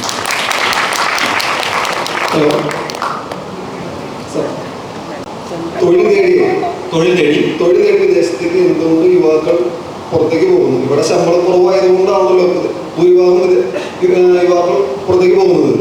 എന്താണ് ഈ ശമ്പളം കുറവ് പറയാൻ കാരണം? ഇവിടെ ഏത് കോഴ്സ് പഠിച്ചിരുന്നാലും 70,000 75,000 താഴെ ഇവിടെ കേരളത്തിൽ ശമ്പളം കിട്ടുന്നുള്ളൂ. പുറത്ത് എന്ത് ജോലി ചെയ്യാൻ താല്പര്യമുണ്ടെന്ന് സാർ മുമ്പ് ഒരു വീഡിയോയിൽ പറഞ്ഞു കേട്ടായിരുന്നു. അപ്പൊ പുറത്ത് എന്ത് ജോലി ചെയ്താലും ഇവിടെ നാണക്കേടായതുകൊണ്ടാണല്ലോ അവിടെ ജോലി ചെയ്യുന്നത്. അവിടെ അതിനുള്ള ശമ്പളം കിട്ടുന്നു, ഇവിടെ ശമ്പളം വളരെ കുറവാകുന്നു. എന്താ അതിനൊരു പോംവഴി? അല്ലെങ്കിൽ യുവാക്കൾ ഇത്രയും നേരം കുടിയേറുന്നത് മൈഗ്രേഷനുകൾ കാരണം എന്തുകൊണ്ടാണ് നടന്നത്? ഇവിടെ ശമ്പളം കുറവാണല്ലോ. ശമ്പളം കുറവ് ഉള്ള ആളുകൾ ശമ്പളം കൊടുക്കുന്നവരായി മാറുക. അപ്പോൾ പ്രശ്നം തീരും. ശമ്പളം മേടിക്കുന്നവനാകണമെന്ന ജീവിത ലക്ഷ്യമായിട്ടല്ല ജീവിക്കേണ്ടത്. 10 പേർക്ക് ശമ്പളം കൊടുക്കുന്നവരായിട്ട് ഞാൻ മാറുന്നത് കേരളം ഫ്ലറിഷ് ചെയ്യും. കേരളത്തിൻ്റെ ഏറ്റവും വലിയ പ്രശ്നം എല്ലാവരും ജനിച്ചു വീഴുന്നത് തന്നെ ശമ്പളം മേടിക്കാൻ പറ്റുന്നവരാകാൻ പറ്റുമെന്ന് ചിന്തിച്ചുകൊണ്ടാണ്. പരമ്പരാഗതമായിട്ടുള്ള നമ്മുടെ ചിന്തയുടെ കുഴപ്പമാണ്. എന്നാൽ ഇന്ത്യയിലെ മറ്റു പല സ്റ്റേറ്റുകളിലും ജനിച്ചു വീഴുന്ന ആളുകൾ 10 പേർക്ക് ശമ്പളം കൊടുക്കുന്നവരായിട്ട് എങ്ങനെ മാറാമെന്ന് ചിന്തിക്കുന്നത് കൊണ്ട് സാമ്പത്തികമായിട്ടും വാണിജ്യപരമായിട്ടും അവർ കുതിക്കുന്നു. അവർക്ക് സ്വന്തം നിലയിൽ നിലനിൽക്കാനുള്ള വരുമാനം ആ സംസ്ഥാനത്തുണ്ടാവുന്നു. നമ്മുടെ പരമ്പരാഗത ചിന്തയിൽ ശമ്പളം മേടിക്കുന്നവരാകണം, നല്ല ശമ്പളം കിട്ടുന്ന തൊഴിലിത് എന്ന് പറഞ്ഞാണ് നമ്മളെ വളർത്തുന്നത് തന്നെ, അല്ലേ? സംരംഭകരാകൂ. ഇതെല്ലാത്തിനും ചെറിയൊരു ടൂറിസം പ്രോജക്റ്റ് ആവട്ടെ. നിങ്ങൾ എന്തിന് കുറച്ചു മുമ്പ് മാഡം എൻ്റെ അടുത്ത് പറഞ്ഞു ഒരു ആപ്പ് ഡെവലപ്പ് ചെയ്തതിൻ്റെ കാര്യം. കേരളത്തിൽ ഒരു നല്ല കക്കൂസ് പണിതിട്ടാൽ നിങ്ങൾക്ക് സംഘടനയാണ് സംശയമുണ്ടോ? ആവശ്യം നേരത്ത് കക്കൂസിന് പകരം വേറെ എന്തെങ്കിലും കിട്ടിയിട്ട് കാര്യമുണ്ടോ? ചോദിക്കുന്ന കാശ് നിങ്ങൾ കൊടുക്കില്ലേ? അപ്പൊ അത് സ്ട്രാറ്റജിക് ആയ സ്ഥലത്ത് കക്കൂസ് പണിയാണ്. എത്ര ചോദിച്ചാലും കാശ് കിട്ടുന്ന അതായത് സാധ്യതകളുടെ അനന്തമായ ഒരു ലോകമാണ് ഈ പറഞ്ഞ കേരളം എന്ന് പറയുന്നത്. ടോയ്ലറ്റ് ഇല്ലാത്തടത്ത് നല്ലൊരു ടോയ്ലറ്റ് പണിതിട്ടാൽ പോലും നിങ്ങൾക്ക് വരുമാനം ഉണ്ടാകും. കാരണം മനുഷ്യന്റെ ആവശ്യങ്ങൾ തിരിച്ചറിയുക. ഒന്നാലോചിച്ച് ഈ കാലഘട്ടത്തിൽ യുവാക്കളോട് ഞാൻ സാധ്യതകളെ കുറിച്ച് പറയേണ്ടതില്ല. ഞാൻ പലപ്പോഴും പറഞ്ഞിട്ടുള്ള കാര്യമുണ്ട്. ഉദാഹരണത്തിന് ഈ കഴിഞ്ഞ ഒരു 10 വർഷത്തിനിടയ്ക്കുണ്ടായ മനുഷ്യന്റെ ആവശ്യങ്ങൾ കണ്ടെത്തി സംരംഭകരായി കോടീശ്വരന്മാരായ ഇന്ത്യക്കാരുടെ കണക്കെടുത്ത് കഴിഞ്ഞാൽ നോക്കൂ. സൊമാറ്റോ എന്ന് കേട്ടിട്ടില്ലേ? നിങ്ങളുടെ വീട്ടിലിരിക്കുമ്പോൾ, അല്ലെങ്കിൽ ഒരു അതിഥി വീട്ടിൽ ചെല്ലുമ്പോൾ, അല്ലെങ്കിൽ നിങ്ങൾ താമസിക്കുന്ന ഒരു തൊഴിലിടത്തിലിരിക്കുമ്പോൾ നിങ്ങൾക്ക് ഇഷ്ടമുള്ള ഒരു ഭക്ഷണം 15 മിനിറ്റ് കൊണ്ട് നിങ്ങൾക്ക് ഡെലിവറി ചെയ്ത് കിട്ടുന്ന ഒരു സംവിധാനം, അതിൻ്റെ ആഗ്രഹം മനസ്സിലുണ്ടായിരുന്നതിനെ തിരിച്ചറിഞ്ഞ ഒരു മനുഷ്യനാണ് സൊമാറ്റോ ആരംഭിച്ചത്. ഇതേപോലെ മനുഷ്യൻ ആഗ്രഹിക്കുന്ന എന്തെല്ലാമാണ് നിങ്ങൾ ലിസ്റ്റ് എടുത്ത് നോക്കിയേ. മലയാളി ആഗ്രഹിക്കുന്ന, അല്ലെങ്കിൽ നിങ്ങളുടെ ഗ്രാമത്തിലുള്ളവർ ആഗ്രഹിക്കുന്ന, നിങ്ങളുടെ പഞ്ചായത്തിലുള്ളവർ ആഗ്രഹിക്കുന്ന, നിങ്ങളുടെ പട്ടണത്തിലുള്ളവർ ആഗ്രഹിക്കുന്ന എന്തെല്ലാം ഉണ്ട്. ഞാൻ ഈ ഒരു കോളേജിൽ ചെന്ന് സംസാരിച്ചപ്പോൾ കുട്ടികളോട് പറഞ്ഞു, ഡിഗ്രിക്കെങ്കിലും പഠിക്കുന്ന 18 വയസ്സ് കഴിഞ്ഞ കുട്ടികൾ മാസം ഒരു 10,000 രൂപയെങ്കിലും വരുമാനം ഉണ്ടാക്കാനുള്ള വഴി കണ്ടുപിടിക്കണം. മാതാപിതാക്കളുടെ അടുത്ത് നിന്ന് പോയിട്ട് പൈസ മേടിക്കാൻ, സിനിമ കാണാനും ഭക്ഷണം കഴിക്കാനുള്ള പൈസ മേടിക്കുന്നത് നാണക്കേടാണ്. അത് ചെയ്യുന്നത് ഞാൻ പറഞ്ഞു. അപ്പൊ അതിനുള്ള വഴികൾ എന്താണെന്ന് ചോദിച്ചാൽ ഒന്ന് ആലോചിച്ച് നോക്കൂ. കേരളത്തിൽ എത്രയെത്ര സാധ്യതകളുണ്ട്. ഇപ്പോൾ നമ്മുടെ പല ഗ്രാമങ്ങളിലെയും വീടുകളിൽ വൃദ്ധന് മാത്രമേ ഉള്ളൂ. മക്കളൊക്കെ വിദേശത്തുള്ള നിരവധി ഗ്രാമങ്ങൾ ഞങ്ങളുടെ ആ പ്രദേശങ്ങളിലൊക്കെ ഉണ്ട്. പാല, കോട്ടയം പ്രദേശങ്ങളിലൊക്കെ. ഈ വീട്ടുകാരെല്ലാം കണക്ട് ചെയ്ത് ഇവർക്ക് ആവശ്യമുള്ള സർവീസുകൾ നമുക്ക് ചെയ്ത് കൊടുത്തുകൂടെ? മരുന്ന് മേടിച്ചു കൊടുക്കേണ്ടവർക്ക് മരുന്ന് മേടിച്ചു കൊടുക്കാം. എന്തിനേറെ ഇവരെ ആശുപത്രി കൊണ്ടുപോകണമെങ്കിൽ നമുക്ക് ആശുപത്രി കൊണ്ടുപോകാം. ഒരു ദിവസം അതിന് 3000 രൂപ ഫീസ് തന്നെ ഇടണം.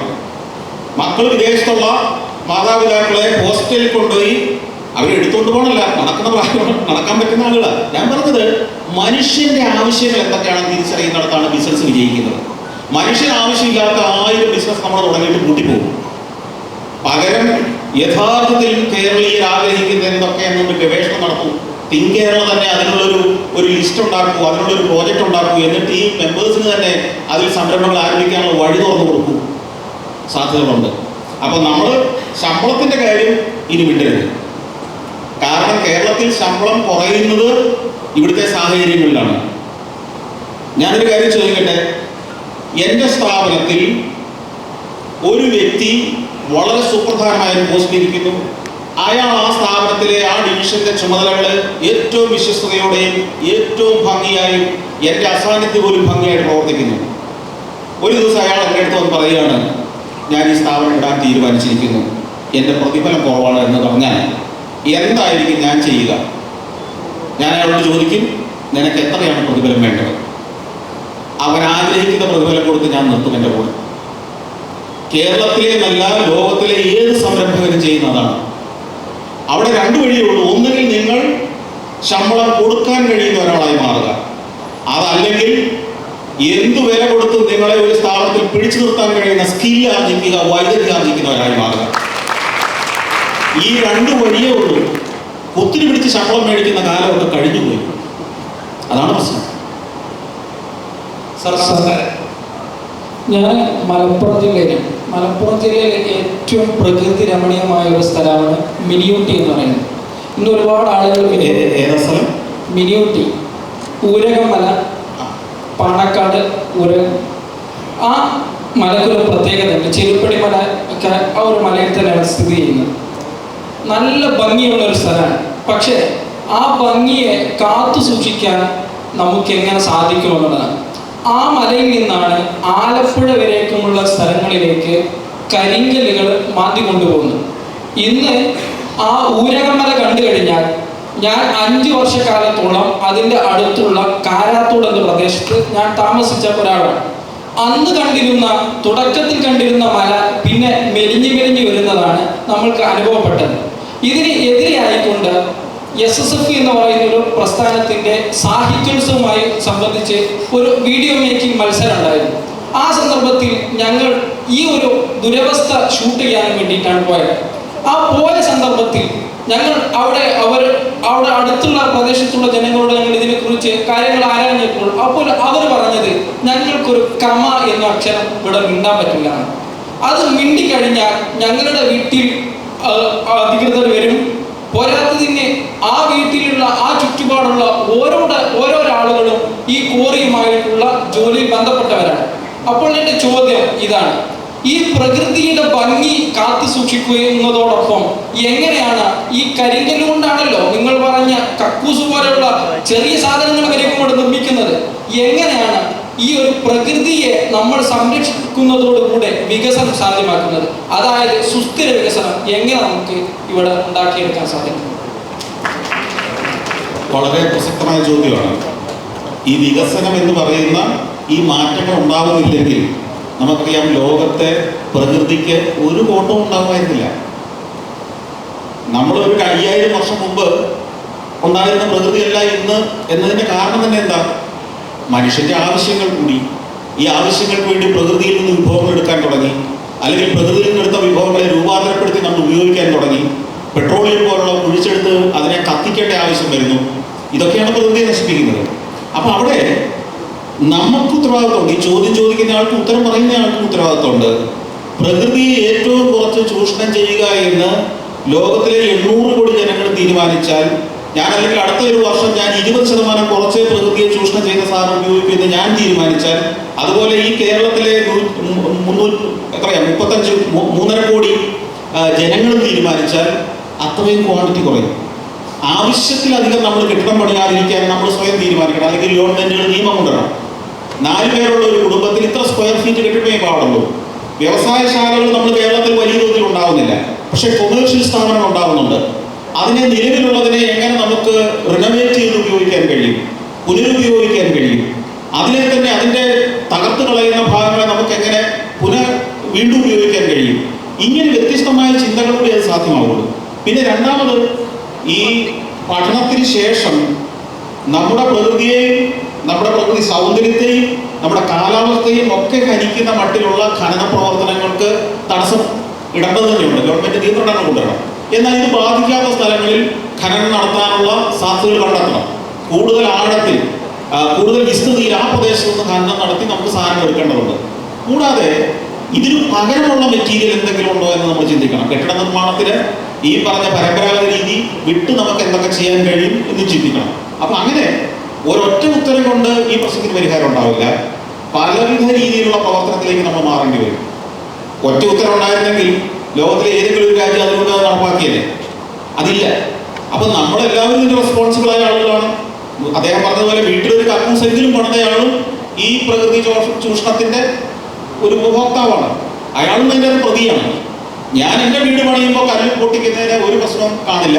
പക്ഷേ മറ്റെവിടെയെങ്കിലും കല്ല് പൊട്ടിക്കുമ്പോൾ നമുക്കത് പ്രശ്നമാകുന്നത് നമ്മൾ ഉൾപ്പെടെയുള്ള സമൂഹം ഇതിൻ്റെ ഭാഗമാണെന്നുള്ളതുകൊണ്ടാണ്. എൻ്റെ ആവശ്യങ്ങൾക്ക് വേണ്ടി ഞാൻ കെട്ടിടം പണിയും, എത്ര വേണമെങ്കിലും പണിയും, മറ്റുള്ളവരത് പണിയുന്നത് നമുക്ക് പറയാൻ പറ്റില്ല. അതുകൊണ്ട് തന്നെ നമ്മളെല്ലാവരും, കേരളത്തിലെ 3.5 കോടി ജനങ്ങളും പ്രകൃതിയെ ചൂഷണം ചെയ്തെടുക്കുന്ന ഉൽപ്പന്നങ്ങൾ ഒരു 10% കുറയ്ക്കുമെന്നൊരു തീരുമാനമെടുത്താൽ കേരളത്തിന്റെ 10% പ്രകൃതി സംരക്ഷിക്കാൻ കഴിയുന്നു കൂടുതലായി. നമസ്കാരം സാർ, എൻ്റെ പേര് ഫിലിപ്പ്. ഞാൻ കുട്ടനാട്ടിൽ നിന്നാണ് വരുന്നത്. സാർ തന്നെ നമ്മുടെ മെയിൻ്റനൻസിനെ കുറിച്ച് പറഞ്ഞ ഒരു പ്രസിദ്ധമായ വേറെ വാക്കുണ്ട്. നമ്മൾ എല്ലാവരും കക്കൂസ് പണിയുന്നവരാണ്, പക്ഷേ കക്കൂസ് കഴുകാറില്ല എന്നുള്ള കാര്യം. ഞാൻ കുട്ടനാട്ടിൽ നിന്ന് വരുമ്പോൾ തന്നെ ഞങ്ങളുടെ കുട്ടനാട്ടിൽ എടുത്തു പറയത്തക്ക ഒരു നിർമ്മിതി എന്ന് പറയുന്നത് കൈനകരിയിൽ ഒരു ഹൗസ് ബോട്ട് ടെർമിനൽ ഉണ്ടായിരുന്നു. അത് 6 വർഷത്തിന് മുമ്പ് പണി കഴിപ്പിച്ച ഒരു നിർമ്മിതിയാണ്. വളരെയധികം പേര് അവിടെ വരുന്നുണ്ട്. എന്നാൽ ഈ 6 വർഷത്തിനിടയ്ക്ക് അവിടെ ഇതുവരെ പെയിന്റ് ചെയ്തിട്ടില്ല. അതിൻ്റെ ആ ചുറ്റുപാടുമുള്ള റെയിലിങ്സ് എല്ലാം തുരുമ്പിച്ച് നശിക്കാറായിരിക്കും. സാറ് പറഞ്ഞതുപോലെ എങ്ങനെ നമുക്കിത് മെയിൻറ്റെയിൻ ചെയ്യാം? നമ്മൾ ആരാണ് ഇതിൻ്റെ മാനേജ്മെന്റ്, ആരാണ് ഇതിൻ്റെ ഉത്തരവാദി? ഇത് പണിയുമ്പോൾ ചിലപ്പോൾ MLA ഫണ്ടിൽ നിന്നോ MP ഫണ്ടിൽ നിന്നോ പണിത് കഴിയും, പക്ഷേ ഇത് ആരാണ് മെയിൻറ്റെയിൻ ചെയ്യുന്നത്? ആർക്കാണ് ഇതിൻ്റെ ഉത്തരവാദിത്വം? എങ്ങനെ നമുക്കത് സിസ്റ്റമാറ്റിക് ആയിട്ട് ചെയ്യാൻ കഴിയും? അതുപോലെ തന്നെ നമ്മുടെ ഹോസ്പിറ്റലുകളും മറ്റ് സർക്കാർ കെട്ടിടങ്ങളും ഒക്കെ പണിയുന്ന സമയത്ത് പെയിന്റ് ചെയ്യും, പിന്നെ പെയിന്റ് ചെയ്യാറില്ല. അതൊക്കെ എങ്ങനെ നമുക്ക് ഒരു ഇതുപോലുള്ള പ്ലാറ്റ്ഫോമുകളെ ഉൾപ്പെടുത്തിക്കൊണ്ട് നമുക്ക് അത് ഇംപ്രൂവ് ചെയ്യാൻ സാധിക്കും എന്നുള്ളതാണ് എൻ്റെ ചോദ്യം. അതിന് ആ പ്രദേശത്തെ ജനങ്ങളുടെ സഹകരണത്തോടെ ഞാൻ നേരത്തെ പറഞ്ഞതുപോലെ കോപ്പറേറ്റീവായ ഒരു മുന്നേറ്റം കൊണ്ട് കോപ്പറേറ്റീവ് സൊസൈറ്റികളോ മറ്റോ അതിൻ്റെ അഡ്മിനിസ്ട്രേറ്റീവ് ചുമതല ഏറ്റെടുക്കുക. അതിൻ്റെ ആ ടെർമിനലിൽ വന്നെടുക്കുന്ന ബോട്ടുകളിൽ നിന്ന് ഫീസ് പിരിക്കുന്നതിനുള്ള ചുമതലയും അവർക്ക് കൊടുക്കുക. അവർ ആ പ്രദേശത്തെ പഞ്ചായത്ത് അല്ലെങ്കിൽ അവിടുത്തെ ഏതെങ്കിലും സഹകരണ സംഘം അതിൻ്റെ മെയിൻ്റനൻസും ചുമതല വഹിക്കുക. അതല്ലാതെ പെട്ടെന്ന് അതിനൊരു സൊല്യൂഷൻ ഉണ്ടാവില്ല. മറ്റു പല രാജ്യങ്ങളിലും ടൂറിസം ഡിപ്പാർട്ട്മെൻറ്റിൻ്റെ ഒക്കെ ചുമതലയിലാണെങ്കിൽ അതിന് താഴത്തെ തട്ടുവരെ അതിനൊരു ഭരണ സംവിധാനം ഉണ്ടാകും. നമുക്ക് എല്ലാ പഞ്ചായത്തിലും അത്തരത്തിലുള്ള ഒരു സംവിധാനം ടൂറിസം ഡിപ്പാർട്ട്മെൻറ്റിലില്ല. അത് തന്നെയുമല്ല, നമ്മുടെ ഒരു ഭരണ സംവിധാനത്തിലെ പല പോരായ്മകളുടെ ഭാഗമായി ഈ നിർമ്മിച്ച സാധനങ്ങളെ മെയിൻറ്റെയിൻ ചെയ്യുക എന്നുള്ളത് എനിക്ക് തോന്നുന്നത് നമ്മുടെ ആ ഒരു ചട്ടങ്ങളിൽ പോലും ഇല്ലെന്ന് എനിക്ക് തോന്നുന്നത്. മെയിൻ്റനൻസ് എന്ന് പറയുന്നതിനെ കുറിച്ച് ആരും ബോധേഡല്ല. ശരിക്കും ഒരു 2 വർഷം പുതിയ ഒന്നും നിർമ്മിക്കാതെ ഉണ്ടാക്കിയതിനെയെല്ലാം ഒന്ന് മെയിൻ്റനൻസ് നടത്തുകയും ഒന്ന് പുനരുജ്ജീവിപ്പിക്കുകയും ചെയ്യുന്ന പ്രവർത്തനം മാത്രം മന്ത്രിമാരും MLA-മാരും MP-മാരും ശ്രമിച്ചാൽ ഇന്ത്യയിലെ ബഹുഭൂരിപക്ഷം ഫെസിലിറ്റികളും പഴയതിനേക്കാൾ ഗംഭീരമാണ്. കാരണം നമുക്കറിയാം, ബസ് സ്റ്റാൻഡുകൾ മുതൽ ബസ് ഷെൽട്ടറുകൾ മുതൽ വിമാനത്താവളങ്ങൾ വരെയുള്ള ഭാഗങ്ങളിലെ മെയിൻ്റനൻസിൻ്റെ പോരായ്മ പലപ്പോഴും ഉണ്ട്. ഈ കഴിഞ്ഞ ദിവസങ്ങളിൽ ഉരുണ്ടിയാടിയതൊക്കെ നമ്മൾ വാർത്ത വായിച്ചല്ലോ. വിമാനത്താവളങ്ങളല്ല, ബസ് ഷെൽട്ടറുകളല്ല. അപ്പോൾ ഈ മെയിൻ്റനൻസ് എന്ന് പറയുന്നത്, നവീകരണം എന്ന് പറയുന്നതിന് നമ്മൾ കൂടുതൽ ശ്രദ്ധ കൊടുക്കണം. MLA-മാരും MP-മാരും ആ ഫണ്ടിന് നവീകരണത്തിന് വേണ്ടി ഉപയോഗിച്ചാലും തെറ്റില്ലെന്ന് എൻ്റെ അഭിപ്രായം. ഹായ് സർ, മൈസെൽഫ് ഗുലാം എന്നാണ് പേര്, മലപ്പുറമാണ് സ്ഥലം. എനിക്ക് സാറ് ഈ ഒരു ടൂറിസം റിലേറ്റഡ് ആയിട്ടുള്ള കാര്യങ്ങളെ കുറിച്ച് സംസാരിക്കുന്നത് ഞാൻ 2 കൊല്ലം മുമ്പ് ഇദ്ദേഹം പറഞ്ഞ സെയിം സാധനം തന്നെയാണ്. അതായത് നമുക്ക് നല്ല രീതിക്ക് പണിയാൻ അറിയാം, മെയിൻറ്റെയിൻ ചെയ്യാൻ അറിയില്ല. ഞാൻ ചോദിക്കുന്നു, KSRTC പോലുള്ള ഒരു നല്ലൊരു ഓർഗനൈസേഷൻ, നല്ല അവർക്ക് എല്ലാം ഉണ്ട്, അതായത് ഫെസിലിറ്റി ഉണ്ട്, ബസ് ഉണ്ട്, സർവീസസ് ഉണ്ട്, റൂട്ട്സ് ഉണ്ട്, അതിനൊക്കെ പണിയെടുക്കാനുള്ള ആൾക്കാരുമുണ്ട്, എല്ലാ ഫെസിലിറ്റീസും ഉണ്ട്. ഇനി കടമെടുത്തിട്ടായാലും ഫണ്ട് കൊടുക്കാൻ ഗവൺമെന്റ് തയ്യാറുമാണ്. എന്നിട്ട് എന്തുകൊണ്ട് ഇതൊരു പ്രോഫിറ്റബിൾ ആക്കിയിട്ട് കൊണ്ടുപോകാൻ നമ്മളെ ആരെക്കൊണ്ടും പറ്റുന്നില്ല? ഒരുപാട് പേര് മാറി മാറി വന്നു, പല ട്രയലും നടത്തി, എന്തുകൊണ്ട് ഇതൊരു പ്രോഫിറ്റബിൾ ആയിട്ട് നടത്താൻ പറ്റുന്നില്ല? രണ്ടാമതൊരു കാര്യം, നമ്മുടെ മുല്ലപ്പെരിയാർ എല്ലാവർക്കും അറിയാം, മെയിൻ്റെയിൻ ടൈം ഏകദേശം കഴിഞ്ഞു. ഈ മെയിൻ്റെനൻസിന്റെ ഭാഗമായിട്ട് പറഞ്ഞു നമ്മളൊരു റിസ്ക് മെയിൻ്റെനൻസിലുള്ള സാധനമാണ്. അതിന്റെ മെയിൻ്റെനൻസിനെ കുറിച്ചുള്ള അപ്ഡേഷൻസിൽ എന്തെങ്കിലും ഇപ്പോൾ ഒരു ടൂറിസമായിട്ട് റിലേറ്റ് ചെയ്യുന്ന ആളെന്ന നിലയിൽ സാറിന് അറിയാണെങ്കിൽ അത് ഷെയർ ചെയ്യുന്നത് നന്നാവും. Thank you. ഈ ചോദ്യങ്ങൾ ഓരോന്നോരോന്ന് കേട്ടു വരുമ്പോൾ ഇതിൻ്റെ എല്ലാ ഉത്തരവാദി ഞാനാണെന്ന് എനിക്ക് തോന്നുന്നു. കക്കൂസ് കഴുകാത്തതിന്, KSRTC സ്റ്റാൻഡ് വൃത്തിയാക്കാത്തതിന്,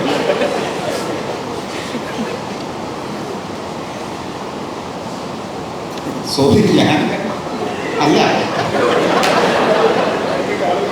നിങ്ങൾക്കറിയുന്ന അത്രയൊക്കെ തന്നെ എനിക്കും അറിയുള്ളൂ അതിനെക്കുറിച്ച്.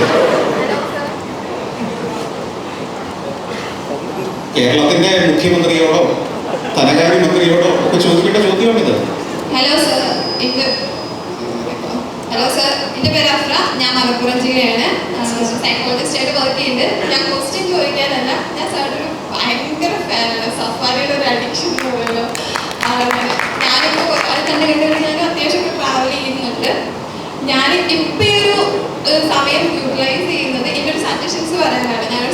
ജസ്റ്റ് ആയതുകൊണ്ട് രണ്ടുപേര് ക്വസ്റ്റ്യൻ നിങ്ങൾ ചോദിച്ച ക്വസ്റ്റ്യനുള്ള ആൻസറാണ് ഞാൻ പറയുന്നത്. ഇപ്പോൾ പറഞ്ഞു നമ്മൾ റൈപ്പ് ചെയ്യുന്നു. ഇപ്പൊ ഈ അടുത്ത് ഇന്നലെ മിഞ്ഞാന്നെങ്ങാനും അവിടെ ഒരു വയോധികയെ ഒരു പയ്യനെ റൈപ്പ് ചെയ്തത്. ഒരിക്കലും ഒരു വേശ്യാലയം പണിതത് കൊണ്ട് ആ ഒരു ബിഹേവിയർ മാറില്ല. ഇപ്പൊ വണ്ടി ആക്സിഡൻസ് നടക്കുന്നത്, തമ്മി കൊലപാതകം നടക്കുന്നത്, അപ്പൊ അതിന് വേണ്ടിയിട്ട് കുറച്ച് വണ്ടികൾ കൂട്ടി വെച്ചിട്ട് ഇടിക്കാനുള്ള മത്സരമോ അല്ലെങ്കിൽ തല്ലാനുള്ള മത്സരം നടത്തിയതുകൊണ്ട് കാര്യമില്ല. ഇത് രണ്ട് തരത്തിലുണ്ട്. ഒന്നെന്ന് വെച്ച് കഴിഞ്ഞാൽ സെക്ഷൽ ഡിസോർഡേഴ്സ് ഒരുപാടുണ്ട്. ഇപ്പൊ നമ്മളെ ഡിപ്രഷൻ നമുക്കുണ്ട്, അതുപോലെ തന്നെ പല പ്രശ്നങ്ങളുണ്ട്. നമുക്ക് പനി വരുന്നു, ഇതേപോലെ തന്നെ എന്തുണ്ട് സെക്ഷൽ ഡിസോർഡേഴ്സ് ഉണ്ട്. അത് മെയിൽസിനും ഉണ്ട് ഫീമെയിൽസിനും ഉണ്ട്.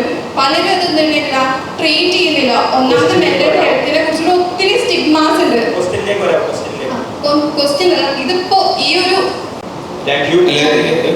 റേപ്പ് പ്രശ്നത്തിന് പരിഹാരമാർഗം വല്ലതും ഉണ്ടെങ്കിൽ അത് ഒരു കാരണം കേരളത്തിന്റെ ഏറ്റവും വലിയ പ്രശ്നങ്ങളൊന്നുമില്ല.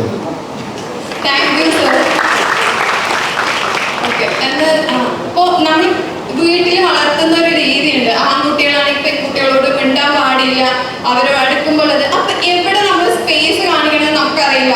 ഇപ്പൊ റീൽസിനാണെങ്കിൽ എന്തെങ്കിലും ഉണ്ടെങ്കിൽ മറ്റുള്ളവരെ അറ്റാക്ക് ചെയ്യാനും നമ്മൾ സെക്ഷലി ഹരാസ് ചെയ്യാനും നമ്മൾ ഭയങ്കര മിടുക്കാം. ഈ ഓരോ കാര്യത്തിനും നമ്മൾ എടുക്കുന്ന എഫേർട്ട്, ഇപ്പൊ ഒരാൾ സംസാരിക്കണം, ഒരാൾ നല്ലൊരു കാര്യത്തിന് ഇനീഷ്യേറ്റീവ് എടുക്കുമ്പോൾ ഇപ്പൊ നമ്മുടെ ഉള്ളിൽ ഓരോരുത്തരുടെ ഉള്ളിലും ക്വസ്റ്റ്യൻസ് ഉണ്ട്. അത് നല്ല രീതിയിൽ യൂട്ടിലൈസ് ചെയ്യുകയാണെങ്കിൽ ബെറ്റർ ആയിരിക്കും. ഇപ്പൊ അതുപോലെ തന്നെ ഒരാൾ മോശമായിട്ട് ബിഹേവ് ചെയ്യുന്നുണ്ടെങ്കിൽ എന്ത് ചെയ്യുക, നമ്മളത് റിപ്പോർട്ട് ചെയ്യുക, നല്ല രീതിയിൽ പ്രസന്റ് ചെയ്ത് കൊടുക്കുക. ആ സ്പേസ് ഇപ്പൊ ഞാനാണ് അല്ലെങ്കിൽ പെണ്ണാണ് എന്നുള്ള ഒരു സ്പേസ് നമ്മൾ കണ്ടിന്യൂ ചെയ്യുക.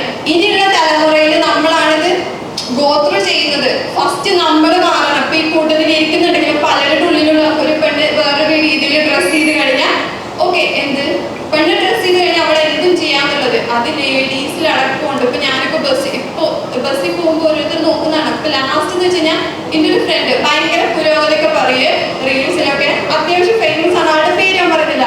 ജസ്റ്റ് ഞാൻ ഇതുപോലത്തെ ഡ്രസ്സ് ഇടും, പർദ്ദയിടും. ഞാൻ ജസ്റ്റ് പർദ്ദയിട്ട് ഫോട്ടോ ഇട്ടു. എന്നോട് നീ ഇപ്പോഴാണ് ഒരു മനുഷ്യനായത്, ഇപ്പോഴാണ് എന്നെ നോക്കാൻ പറ്റുന്നത്. പുറത്ത് ബാക്കിയുള്ളവരുടെ മുമ്പിൽ ഭയങ്കര ജനറലൈസ് ചെയ്തിട്ട് ബെസ്റ്റ് ആണ് പറയുമെങ്കിലും ഇവരുടെ ഉള്ളിൽ ഇതാണ്. ഫസ്റ്റ് അത് മാറ്റണം. നമ്മളുടെ ഡ്രസ്സ് അല്ല ഒരാളെ ജഡ്ജ് ചെയ്യുന്നത്. നമുക്ക് അങ്ങനത്തെ ഒരു ഫീലിങ്സ് ഉണ്ടെങ്കിൽ അത് എവിടെ നമ്മൾ ചെയ്യണമെന്ന് നമ്മൾ തീരുമാനിക്കണം. ഇനി അതല്ല നമുക്കത് ഒട്ടും കൺട്രോൾ ചെയ്യാൻ പറ്റുന്നില്ലെങ്കിൽ ഇപ്പൊ നമുക്ക് ശരീരത്തിന് ഒരു ടെമ്പറേച്ചർ ഉണ്ട്, ആ ടെമ്പറേച്ചർ ഹൈ ആണെന്ന് നമുക്കറിയാം, നമുക്കത് പനിയാണെന്ന്. നമ്മുടെ ഈ ഫീലിങ്സ് നമുക്ക് കൺട്രോൾ ചെയ്യാൻ പറ്റുന്നില്ലെങ്കിൽ നിങ്ങൾ എന്തായാലും ചെയ്യാം, അതിനൊരു ട്രീറ്റ്മെന്റ് എടുക്കുക. ബാക്കിയുള്ളവരെ ഹേർട്ട് ചെയ്യാതിരിക്കുക. ഫുഡ് ബാക്കിയുള്ളത് പോലെ തന്നെ നമ്മുടെ സെക്സ് എന്നുള്ളത് നമ്മളുടെ നീഡാണ്, ലൈഫ് നീഡാണ്. ഇപ്പൊ ഒരു ഡിസോർഡർ ഉള്ള ഒരാൾക്കാണെങ്കിൽ പോലും സെക്സ് ആരും പഠിപ്പിച്ചു കൊടുക്കുന്നില്ല, നമുക്ക് പഠിപ്പിച്ചു കൊടുക്കുന്നില്ലല്ലോ. അതുപോലെ തന്നെ ഒരു താങ്ക് യു വെരി മച്ച്. അപ്പൊ ഈ ചോദ്യം ചോദിക്കുന്നില്ല. എന്റെ പേര് നാവിൽ, ഞാൻ കോഴിക്കോട് നിന്നാണ് വരുന്നത്. ഈ സോഷ്യൽ മീഡിയ കോണ്ടന്റ് ക്രിയേറ്റേഴ്സ് നമ്മുടെ ടൂറിസം മേഖലയിൽ മാറ്റം കൊണ്ടുവരുന്ന സാറ് കരുതുന്നുണ്ടോ? അതേപോലെ ഈ സോഷ്യൽ മീഡിയ ഇൻഫ്ലുവൻസേഴ്സിനും അതേപോലെ സോഷ്യൽ മീഡിയയിൽ കോണ്ടന്റ് ക്രിയേറ്റേഴ്സിനും വേണ്ടിയിട്ട് ഒരു കൃത്യമായ ദിശാബോധം നൽകണമെന്നും പിന്നെ ചിന്തിക്കുന്നുണ്ടോ? അങ്ങനെയാണെന്നുണ്ടെങ്കിൽ നമ്മളൊരു പുതിയ ഇനീഷ്യേറ്റീവായിട്ട് മുമ്പോട്ട് വരുന്നതാണ്. ഈ വരുന്ന ഒക്ടോബർ 12, 13, 14 തീയതികളിൽ ലോകത്തിലെ ഏറ്റവും വലിയ ക്രിയേറ്റേഴ്സ് ഫെസ്റ്റിവലിന് കോഴിക്കോട് വേദിയാക്കാൻ പോവുകയാണ്. Creators for a sustainable tomorrow എന്ന് പറയുന്ന ഒരു ആശയമായിട്ട് ഈ വരുന്ന ഒക്ടോബറിൽ നമ്മളൊരു കോണ്ടന്റ് ക്രിയേറ്റേഴ്സിന് വേണ്ടിയിട്ട് ഒരു സമ്മിറ്റ് പ്ലാൻ ചെയ്യുന്നുണ്ട്. ഇവിടെ പങ്കെടുത്ത എല്ലാ ആൾക്കാരെയും അതിൽ ഇൻവൈറ്റ് ചെയ്യും. പേഴ്സണലി സാറിന്റെ ഒരു അപ്പോയിന്റ്മെന്റ് കിട്ടുകയാണെന്നുണ്ടെങ്കിൽ കൂടുതൽ സംസാരിക്കുകയും കൂടി ചെയ്യാമെന്നുള്ള അഭ്യർത്ഥനയായിട്ടാണ് നമ്മളിന്ന് ഈ വേദിയിൽ എത്തിയത്. ശരി, ഏത് പരിപാടിക്കും ഇടയ്ക്ക് പരസ്യത്തിന്റെ ഇടവേളകളുണ്ടാവും.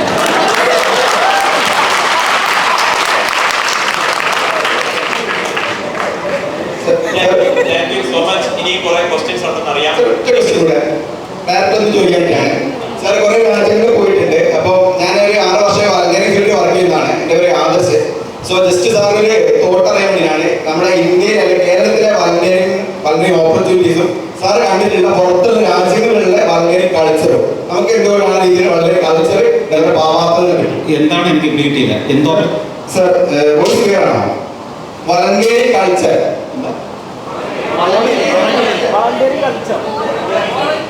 വോളണ്ടിയറിംഗ്.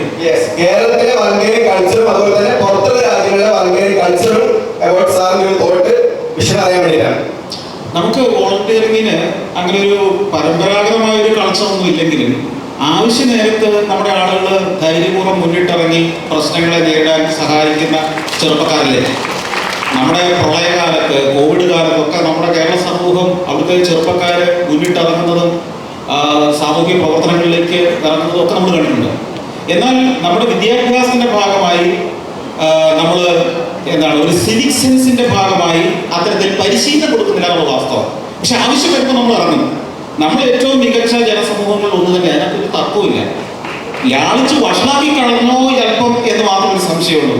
നമ്മൾ ഏറ്റവും മികച്ച ജനസമൂഹം തന്നെയാണ്, യുക്തിപൂർവ്വം ബുദ്ധിപൂർവ്വം പ്രവർത്തിക്കാൻ അറിയുന്ന ജനസമൂഹം തന്നെയാണ്, ഒരു സംശയവുമില്ല.